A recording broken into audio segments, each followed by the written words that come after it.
मंदिरों और मठों का देश नेपाल यानी दुनिया की प्राचीन सभ्यता संस्कृति को सहेज कर रखने वाला देश। नेपाल आउँदा मलाई कुनै राजनीतिक भ्रमण भन्दा अलग औटा छुट्टै आध्यात्मिक अनुभूति हुन्छ। भारत और भारत के लोगों ने हजारों सालों से नेपाल को इसी दृष्टि और आस्था के साथ देखा है। मुझे विश्वास है अभी कुछ समय पहले जब शेर बहादुर देउबा जी, श्रीमती आरजू देउबा जी भारत गए थे और जैसा अभी देउबा जी ने वर्णन किया बनारस का, काशी विश्वनाथ धाम की यात्रा की थी, तो उन्हें भी ऐसी ही अनुभूति भारत के लिए भी होना बहुत स्वाभाविक है। साथियों, ये सांझी विरासत, ये सांझी संस्कृति, ये सांझी आस्था और ये साझा प्रेम, यही हमारी सबसे बड़ी पूंजी है। और ये पूंजी जितनी समृद्ध होगी, हम उतने ही प्रभावी ढंग से साथ मिलकर दुनिया तक भगवान बुद्ध का संदेश पहुंचा सकते हैं, दुनिया को दिशा दे सकते हैं। आज जिस तरह की वैश्विक परिस्थितियां बन रही हैं, उसमें भारत और नेपाल की निरंतर मजबूती होती मित्रता, हमारी घनिष्ठता संपूर्ण मानवता के हित का काम करेगी। और इसमें भगवान बुद्ध के प्रति हम दोनों ही देशों की आस्था, उनके प्रति असीम श्रद्धा हमें एक सूत्र में जोड़ती है, एक परिवार का सदस्य बनाती है। भाई और बहनों, बुद्ध मानवता के सामूहिक बोध का अवतरण है। बुद्ध बोध भी है और बुद्ध शोध भी है, बुद्ध विचार भी है और बुद्ध संस्कार भी है। बुद्ध इसलिए विशेष हैं कि उन्होंने केवल उपदेश नहीं दिए, बल्कि उन्होंने मानवता को ज्ञान की अनुभूति करवाई। उन्होंने महान वैभवशाली राज्य और चरम सुख सुविधाओं को त्यागने का साहस किया। निश्चित रूप से उनका जन्म किसी साधारण बालक के रूप में नहीं हुआ था, लेकिन उन्होंने हमें यह एहसास करवाया कि प्राप्ति से भी ज्यादा महत्व त्याग का होता है। त्याग से ही प्राप्ति पूर्ण होती है। इसलिए वो जंगलों में विचरे, उन्होंने तप किया, शोध किया। उस आत्मशोध के बाद जब वो ज्ञान के शिखर तक पहुंचे, तो भी उन्होंने किसी चमत्कार से लोगों का कल्याण करने का दावा कभी नहीं किया, बल्कि भगवान बुद्ध ने हमें वो रास्ता बताया जो उन्होंने खुद जिया था।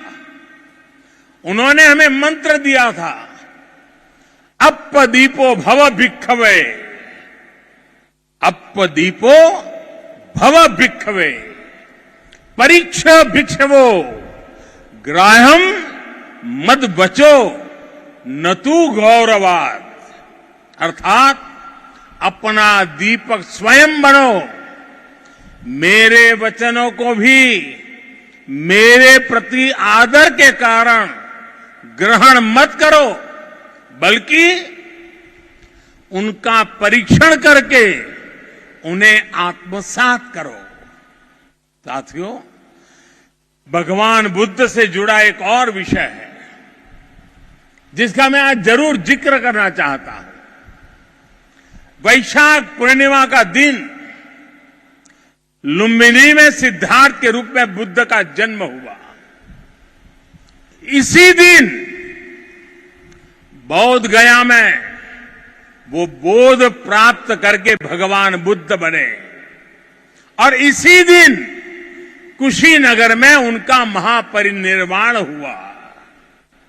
एक ही तिथि, एक ही वैशाख पूर्णिमा पर भगवान बुद्ध की जीवन यात्रा के ये पड़ाव केवल संयोग मात्र नहीं था, इसमें बुद्धत्व का वो दार्शनिक संदेश भी है जिसमें जीवन, ज्ञान और निर्वाण तीनों एक साथ है, तीनों एक साथ जुड़े हैं।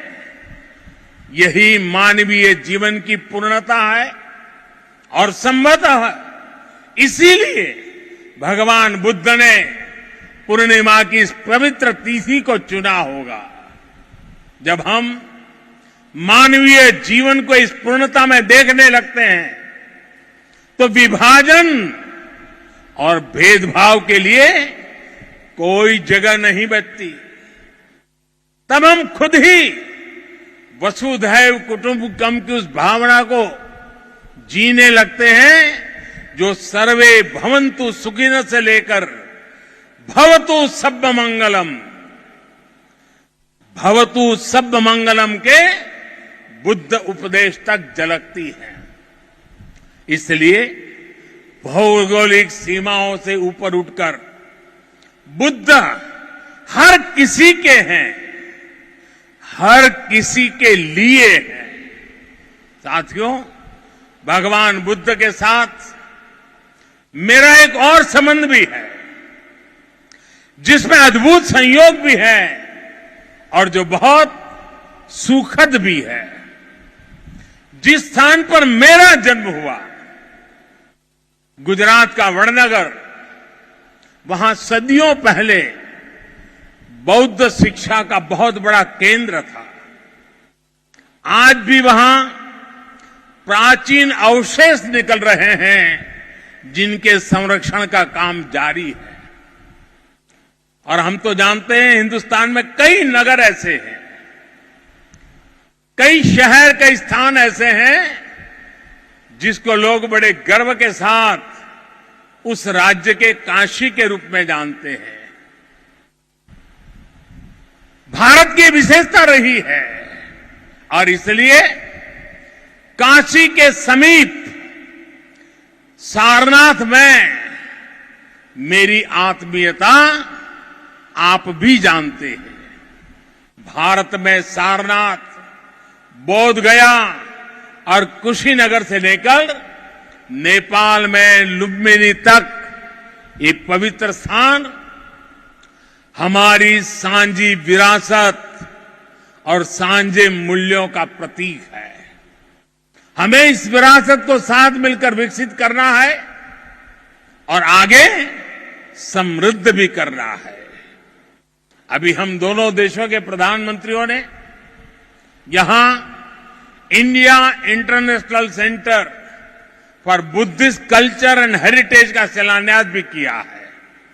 इसका निर्माण international Buddhist confederation of India द्वारा किया जाएगा।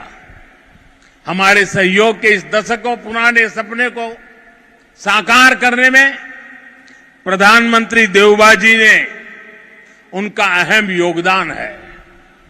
लुम्बिनी डेवलपमेंट ट्रस्ट के अध्यक्ष के रूप में उन्होंने इंटरनेशनल बुद्धिस्ट कॉन्फेडरेशन को इसके लिए जमीन देने का निर्णय लिया था और अब इस प्रोजेक्ट को पूरा करने में भी उनकी ओर से पूरा सहयोग किया जा रहा है। इसके लिए हम सभी हृदय से उनके आभारी हैं। मुझे खुशी है कि नेपाल सरकार बुद्ध सर्किट और लुम्बिनी के विकास के सभी प्रयासों को सहयोग दे रही है, विकास की सभी संभावनाओं को भी साकार कर रही है। नेपाल में लुम्बिनी म्यूजियम का निर्माण भी दोनों देशों के साझा सहयोग का उदाहरण है। और आज हमने लुम्बिनी बुद्धिस्ट यूनिवर्सिटी में doctor Baba Saheb Ambedkar chair for Buddhist studies स्थापित करने का भी निर्णय लिया। साथियों, भारत और नेपाल के अनेक तीर्थों ने सदियों से मैत्री भाव को मजबूत करना है। भारत र नेपाल बीच को मित्रता ले यस मानवीय संकल्प लाई पूरा गर्न यसै गरी मिलेर काम गरी हने कुरामा मलाई पूर्ण विश्वास है। इसी भावना के साथ आप सभी को एक बार फिर से वैशाख पूर्णिमा की अनेक अनेक शुभकामनाएं। नमो बुद्धाय, नमो बुद्धाय, नमो बुद्धाय। धेरै धेरै धन्यवाद ज्ञापन गर्न चाहन्छु महामहिम श्री नरेन्द्र मोदी। સંબોધન કર્યું તેઓ નેપાળના પ્રવાસે છે ત્યારે તેઓએ બુદ્ધની વિશેષતા વિશે પણ વાત કરી હતી, તેમના જન્મસ્થળ વિશે વાત કરી। તેઓએ જણાવ્યું હતું કે બુદ્ધની ધરતી ઉપર આવું તે મારું સૌભાગ્ય છે। તેઓના જીવન ચરિત્ર વિશે પણ વાત કરી હતી।